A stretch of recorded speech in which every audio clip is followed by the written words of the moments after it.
आ सुना कथा कहले माने डर लगुच सतरे सुना दुकान को जीवाई डर लगुच छोटिया छोटिया सुनाटे दबा बेलू आखि की देखा जाऊन कि रेट हो आकाश छुआ। हाँ सत कथा यही कहली आजिकल जो स्नाचिंग होपर जो मैंने कॉर्पोरेट सेक्टर चाकरी कर बाहाघर बेले बहुत नौ कि पिंधुंट कि खूब कम पिंधुंट तो जब लकर पिंधब हाँ से गोटे आसेट बोली भाविबा सेटा अलग कथा कि जब लकर पिंधब सुना गहना बेस पिंधिकी बाहर को जीवा दरकार होनी एत सुना दबा भी दरकार नुहे मो मत नहीं समस्त अलग अलग आज मत बर्तमान 57 वर्ष है मोर जदियो झील ना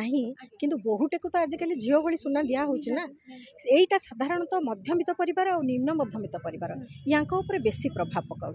कारण आम मानकर से अनुसार रोजगार तो बढ़ुनी किंतु सुना रेट बढ़ी बढ़ी चलती तेणु गोटे परिवार में झील थाउ न था गोटे बहुटे आनी नणद थे भणजा थी भाणेजी थी बाहाघर व्रतघर तो चली थाए ना वर्ष सारा तेणु से क्षेत्र में आमको सुना किणवा बहुत माने बाधुची आ सुना कथा कहले माने डर लगुच सतरे सुना दुकान को जीवाई डर लगुच छोटिया छोटिया सुनाटे दबा बेलू आखि की देखा जाऊन कि रेट हो आकाश छुआ तेणु से क्षेत्र में आम मान साधारणतः मध्यमित और निम्न मध्यमित परिवार को यहाँ बेसी बहुत नहीं बहुटे आसिले भी सी तो झील भाया कि रहा तेणु बहुटे को भी आजिकल आम सुना सेमती दौचु हारटे कानटे मुदीटे शंखाटे एमती देला बेलू तो भी हो जाऊँ ना आ कौन से माने अवश्य झील को जी दौ से पारूनी तथापि बहुटे को तो दबू ना बहुटे भी तो कहार झील सी पुणी जिते आनी भी भी कष्ट हम मो मत एत सुना रेटा बढ़िया कथा नुहे एमती गोटे रेंज रे रखा कथा जमीक सबू स्टैंडर्ड लोक किपर समस्त को सुहाइब नाई तो किए किपर किए किपर नसबू बहुत माने दुख लगुच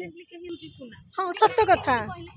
यही कहली आजिकल जो स्नाचिंग होपर जो मैंने कॉर्पोरेट सेक्टर चाकरी कर बाहाघर बेले बहुत नौ कि पिंधुंट कि खूब कम पिंधुंट तो जब लकर पिंधब हाँ से गोटे आसेट बोली भाविबा सेटा अलग कथा कि जब लकर पिंधब सुना गहना बेस पिंधिकी बाहर को जीवा दरकार होनी एत सुना दबा भी दरकार नुहे मो मत